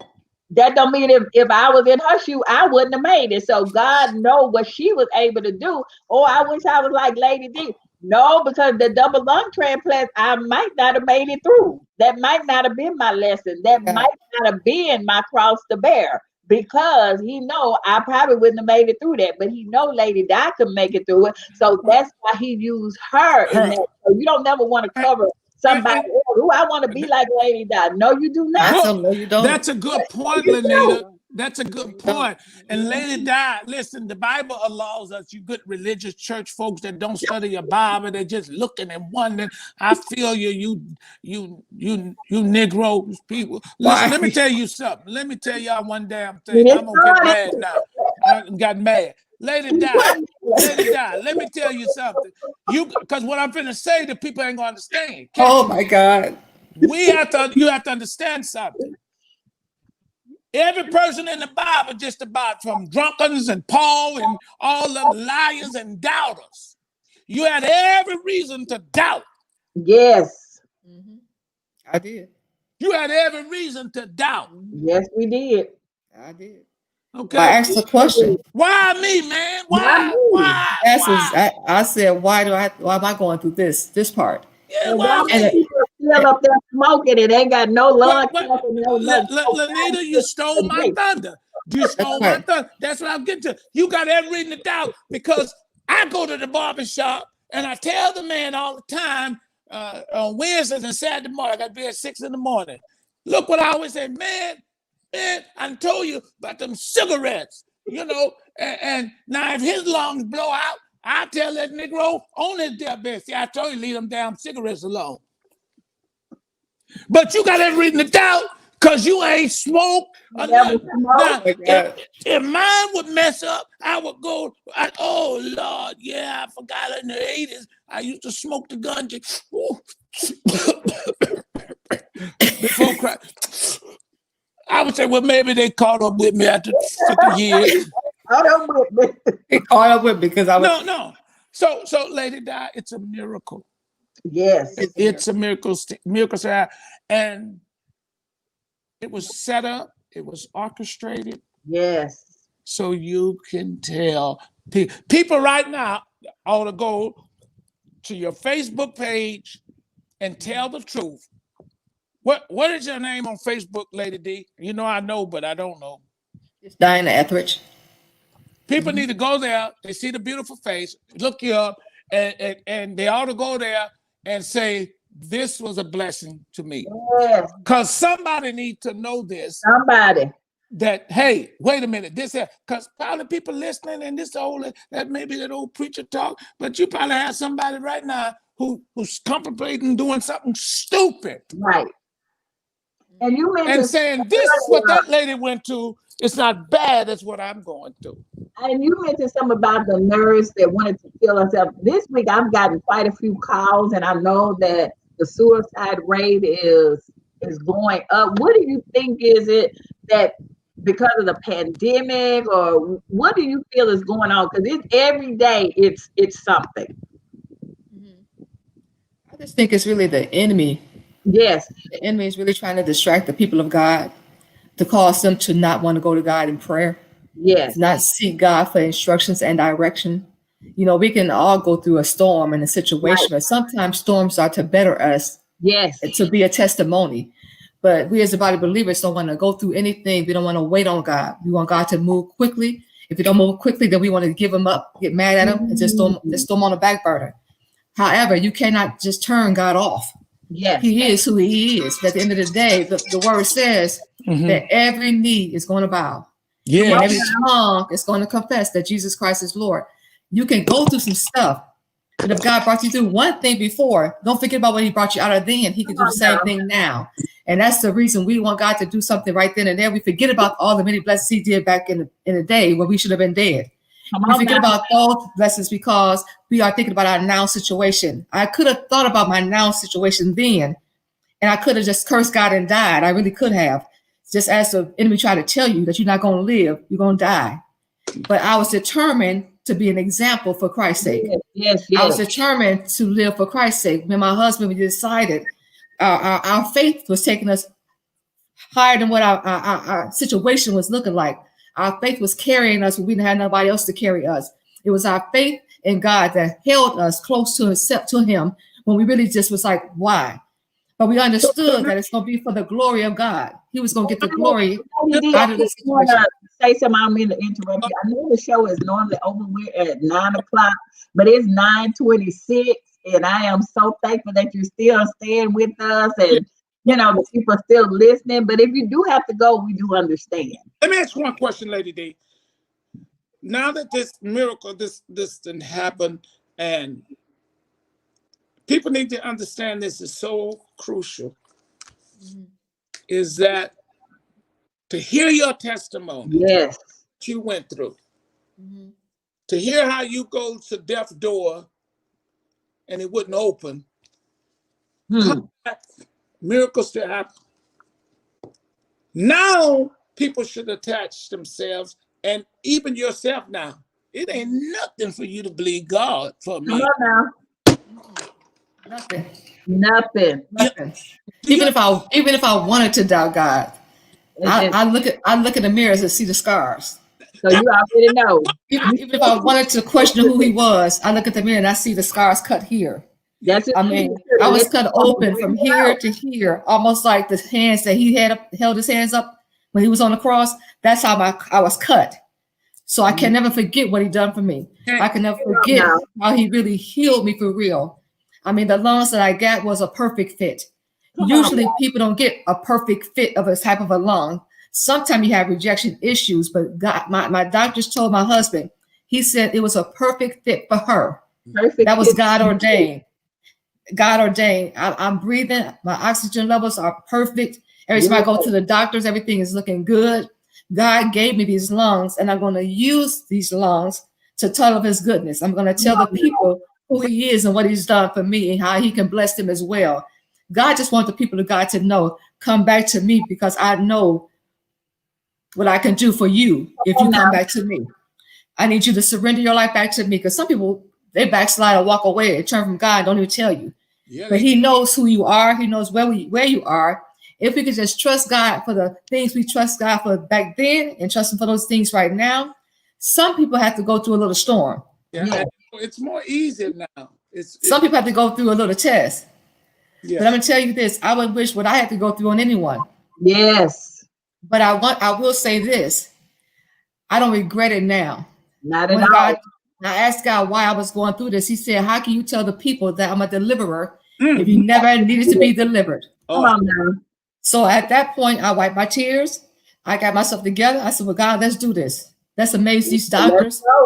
Let's do it. And that's as I left, I stopped complaining. I stopped whining. Every time I wanted to think of negative, God would send a word. Every time I got a little down, I said, Lord, I need you to send Michael. I mean, not Michael, Gabriel. But I needed a word. Because I would get discouraged and he'll put a song in my spirit. Or he'll give me a word. When I felt the death angel in my room, I would tell God, send Michael. I can't fight right now because I can't talk. But I need you to send Michael to fight for me, because I know that there's something in store for me. And I know you're going to perform this miracle. Yeah. I had to talk to the angels. That's why the book, you see the angel wings, because it was the wings, the angel wings that kept me. It was important to have this for this book, because the angels was in my room. They kept me covered when I was down. They kept me, and the glory of God will always surround me. That's why it looks the way it looked on that book cover, because I mean, it was dear to me to make sure it was important that I give reverence to who reverence is due.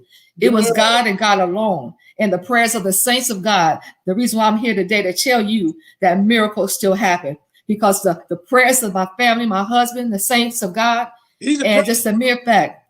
Now he told me he was gonna peep in. Can we get the bishop on for the Can we get the bishop on for closing words or prayer? Let me tell you how humble he is. I tried to text him, but I think he may be resting. You guys. You know, we'll get him the next time. He told me, he said, this when we first had scheduled the show. I said, you got to get in and say, sir. No, if he rested, we understand. But if you want me, I'll peep in and say hi. But I'm not going to rain on my wife. He's just a humble man. He told me that he's going to come on the show with you the next time. Okay, good. Yeah. Because I tried to yell in there, but usually he'll hear me yelling, but he must be asleep at this point. Yeah, he rested. We ain't gonna disturb the bishop. Let him get his rest. But tell him I call him an old man every time. But he probably gonna hear the replay. He's gonna probably go back and listen to it. That man, he's gonna go back and listen to it. But I really do appreciate you guys having me on tonight. I really truly appreciate your story and everything, your testimony. And sometimes we don't know who may need to hear this, because a lot of people are going through COVID, a lot of people are going through eviction, a lot of people are going through so much. You can't trust in your job anymore. You can't trust in your finances. You can't trust in anything right now but God. That's it. God. All this other stuff.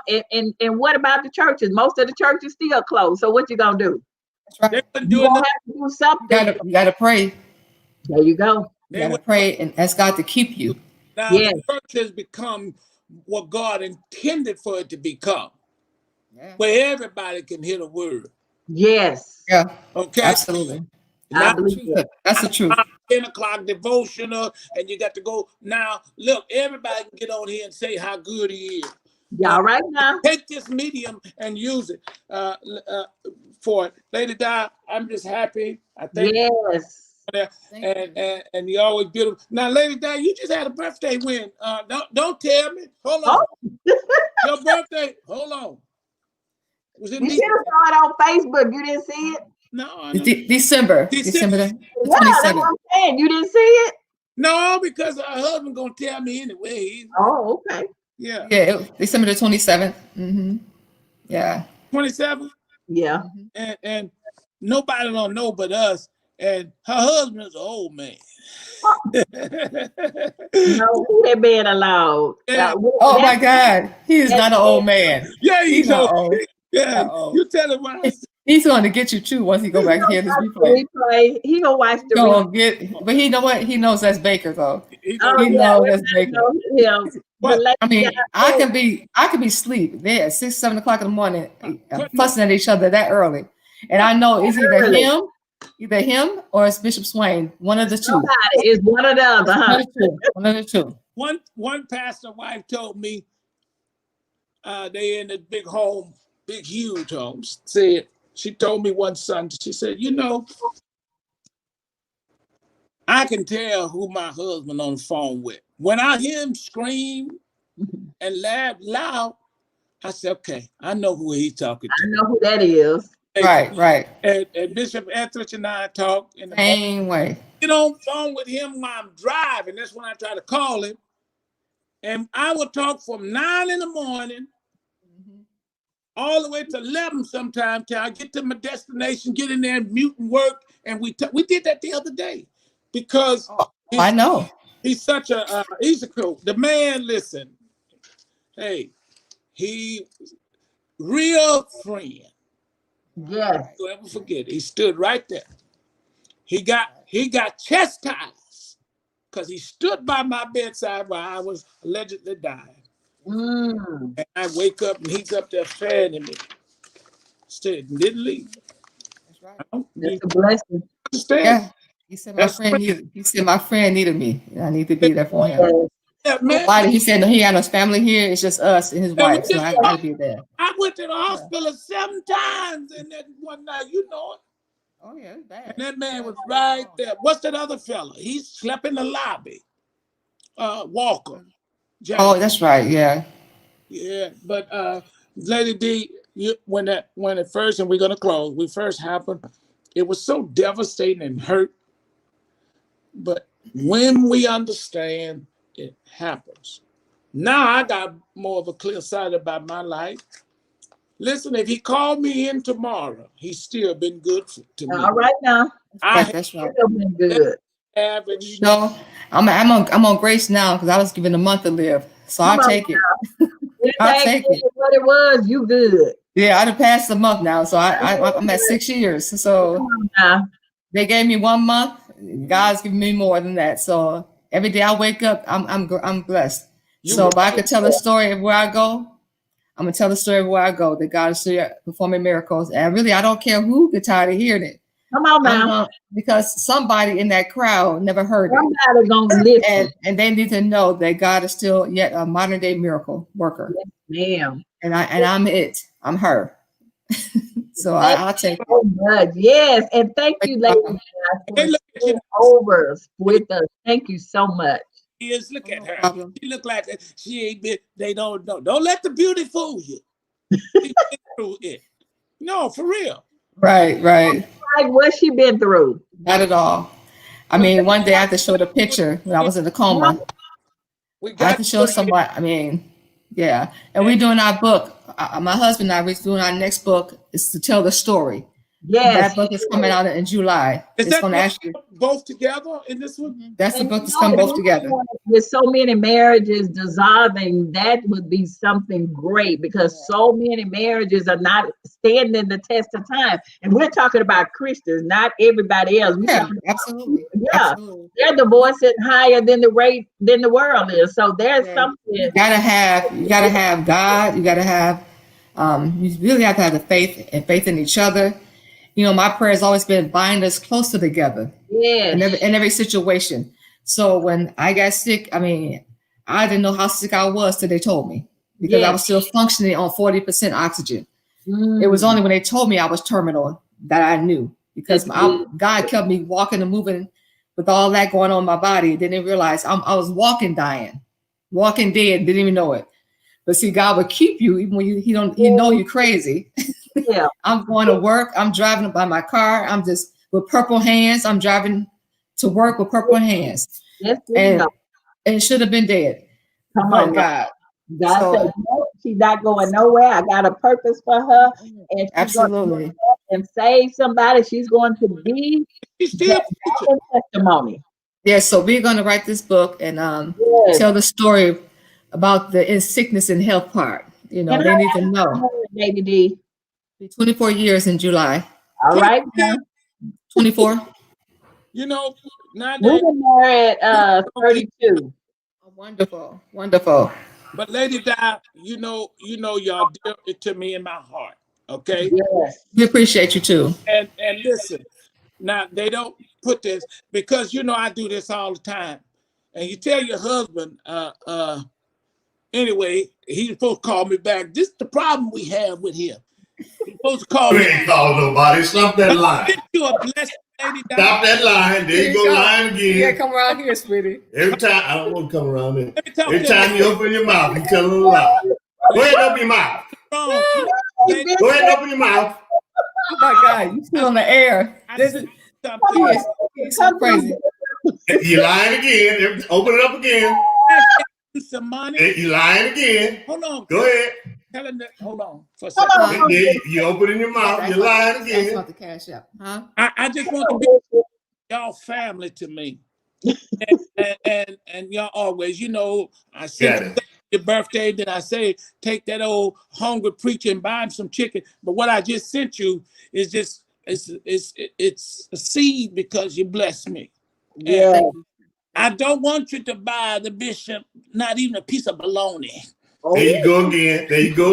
Lying again. Now, people hear you. Why are you lying so Show your much? face. Show your. We don't show your face.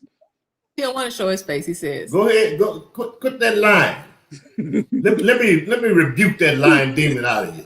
Here's what I got to deal with. Lay your hand. This is what they do every day. Lay your hand on your head. Come on. Lady Hale, this is what I deal with every day with these two. No. Every day. That's Every day. I've been trying to get him to stop lying, but he just, I don't know. I got it from you. Come You on. got it my from me. God. Oh my You was God. lying when you was born. Ooh. See, this is what I'm talking about right here. This is what I'm talking about right here. Come on. You know why I Bishop. don't want to get in that picture? Because he told me he's jealous because I'm taller than his daddy. Man, you think I care about you being taller than him? No. Especially when it ain't true. Y'all, matter of fact, you a little shorter than him. Hey, Oh my gosh. he tried to get a picture years ago at a conference. Why you take off running if you taller than I'm him? running. We were standing side by side. I saw him coming. I said, "Man, I'm out of here." Yeah, because he as short as he is, he taller than you. Oh my gosh. Hey, let's tell you. Get the bishop on too, so he can come and give us some of his words of knowledge and everything. And Bishop, I look forward to you coming on and giving us words of knowledge and encouragement whenever you feel like it, sir. Just make sure Baker ain't on there. Yeah, it is. Listen, Lady D, Lady Hale, Yes, sir. can the people, can she put her little, now I got it locked in my phone, so real quick to help her do the other book, if people want to make $1, $2, anything to her Cash App to help her promote this next book, and the husband's going to do a book, I just sent you something, okay? So Thank you. Listen, those who are commenting about Bishop saying I'm lying, that's my brother, my friend. The only one can do that. Anybody else say I'm gonna cuss you out? I'm just, hey, laughing at him. I'm just Lady D. far enough away from you. There he You is. you can't shoot. There he is, Bishop. You can't shoot me now. Hold on, let me get these Oh guns. my God. Don't pull out your gun. You can't shoot through Hold on. you can't shoot through the computer. All right, I got it, First Lady. Hold on. Listen, Lady Di is not asking to do this. We heard a powerful testimony from her. They family to me. Her husband, Bishop Etheridge, behind me. We have history. He's a very intelligent man. Don't let the joking for you. Just real deal. And There you go, they lady. asked me to do this. Nobody. There you go, First Lady. It's on there. Yeah, and if you don't, Hey, man. hold on. Hey, Dr. Baker, you need to shave, man. Well, I'll tell you about that, Bishop. I can't look. I can't. But send something to help for her and her husband on the next book, so you can attach, like I was saying, yourself to miracle work. Yes. They can't see it because of that bright light. You have to hold it back. So Right there. Yeah, we see it. yeah, you see it better now. Lady Di, that's her Cash App, people. Listen to me. Thank you so much. My friends, and thank you for those who purchased the book. Lanita Hale, I can't stop thanking you. A platform like this allow her to do that. And y'all hear a miracle. Listen, we need to not stop supporting. Right. $10 towards helping her to keep writing. Miracles happen, and broken vessels. And her husband is coming out with a book. Yes. It's one thing how they July. It's coming out in July. In July, they had to go through. Or before. It might come out before. Yeah, that's our deadline. Yeah. Yeah, and it's going to happen. And these people, let me tell you something, have been faithful to their community, faithful to and stuff. And no, they don't have an operation budget like most books and people have. So any little thing that you send them. Yeah, yes.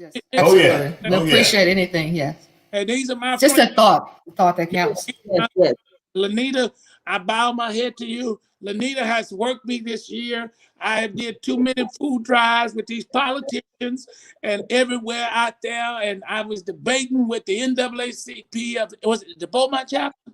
Yes, Mr. Cooper, he's running for the Attorney General, the governor. He's running for the governor. Are you coming to that event on the 1st? Got it. I'm going to try to make it. But I just want to say, Lanita, I've been knowing Lanita Hale. We come up out of the same church. Her and her husband. Where's Dr. Hale? And he's in the next room. You need him too? Saying this. Y'all, I know I joke, but what y'all don't understand, Lanita, and I say that for the people, you ain't never met her in your life. She ain't never met you in her life. Okay, this is the second time this can happen. Your husband been with CPS for 30 years. Yep. Then I introduced you to Bridget. Right. Bridget Lawson. Attorney who was over 132 counties in the state of CPS, and now the Fort Bend County Attorney. Then now here's a lady, Miracle, who was you see, there's the connection. That's what I'm trying to say. And it is connection. Listen, thank you. And now, thank you. And we need to have her on again. Anytime. We need to listen. We need to Bishop to come on with us next. Give us a word, Bishop. Yeah. Yeah. Me, Dr. Hale, and Bishop. You know, this man knows the word. He come up all the Pentecostal preachers and apostolic. He know them all. Me and him talking.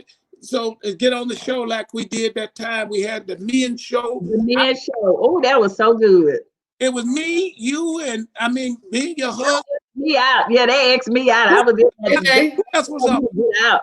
Ken Johnson and Antonio and my husband. All four of you guys were on there. And who else was on? Ken Johnson.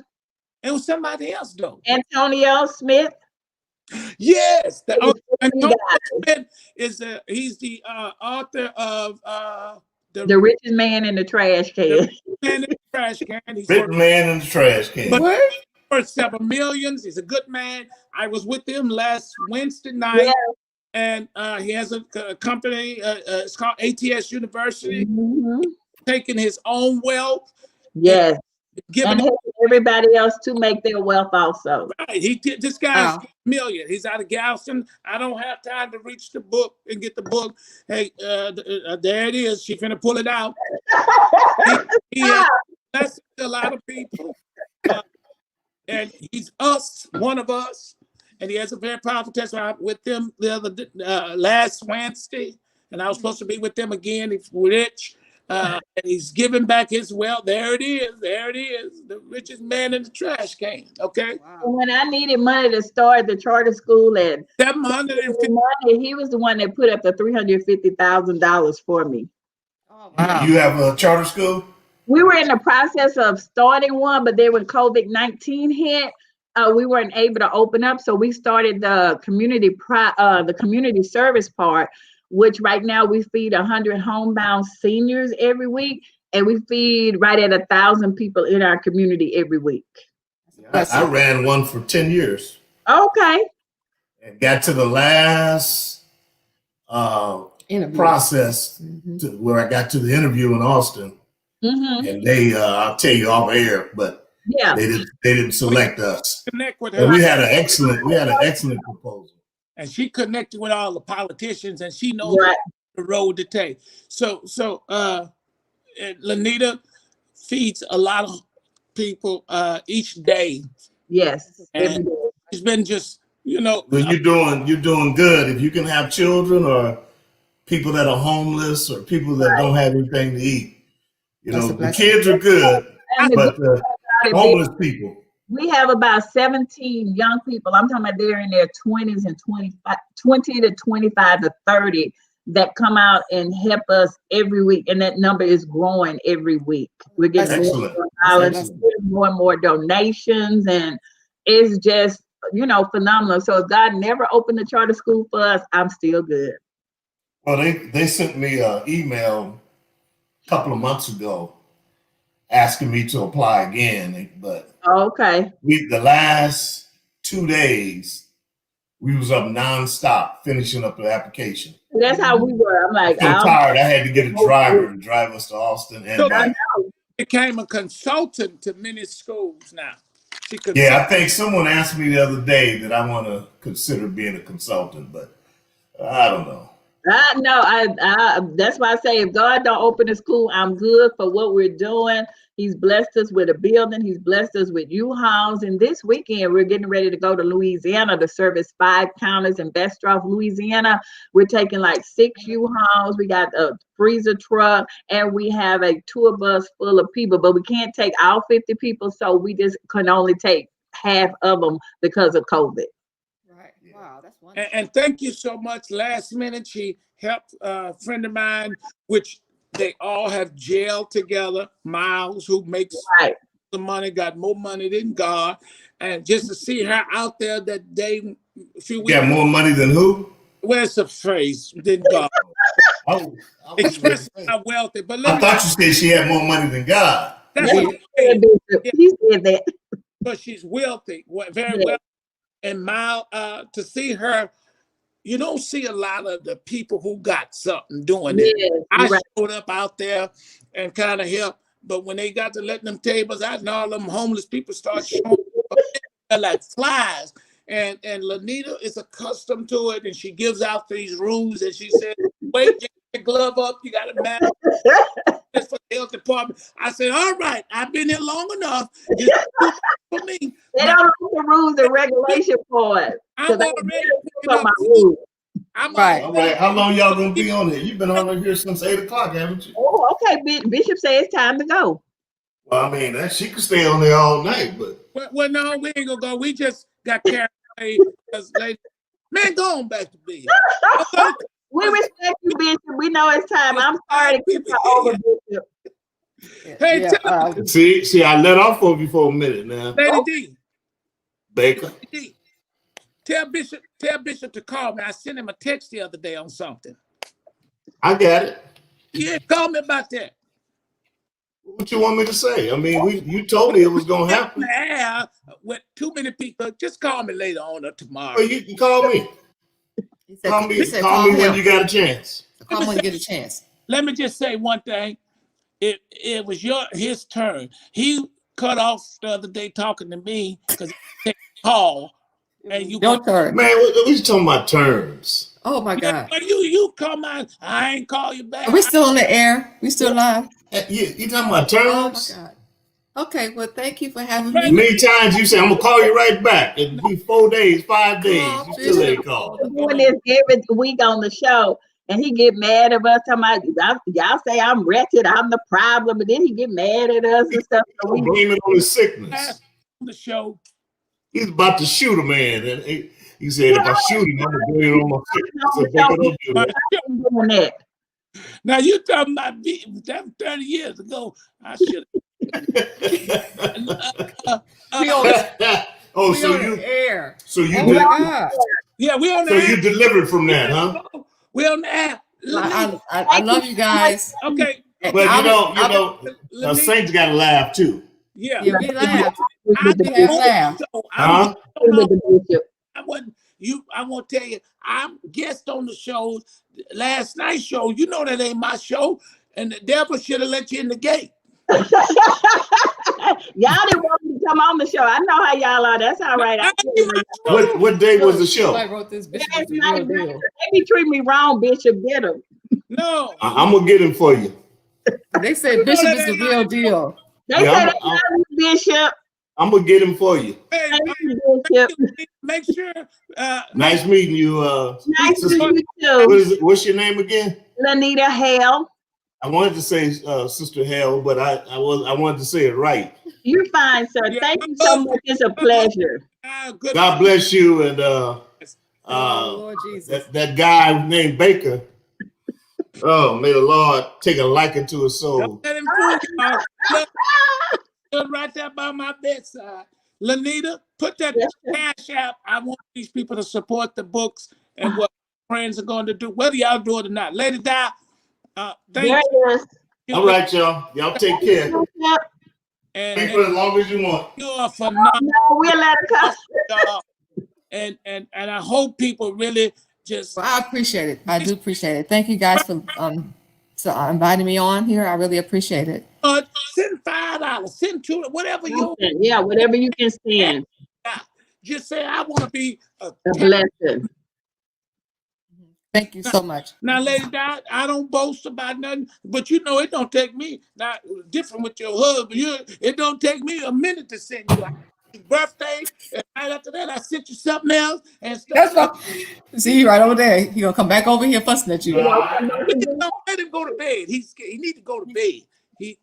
I'm about to go to bed. Thank you so much, guy, and I look forward to you to come back. Behave yourself, Baker. You know. I appreciate you. I'll be in touch with you, Lady Hale. Yes, ma'am. Thank you. Thank you too. Hale. Take care, guys. Okay. Bye-bye. Bye.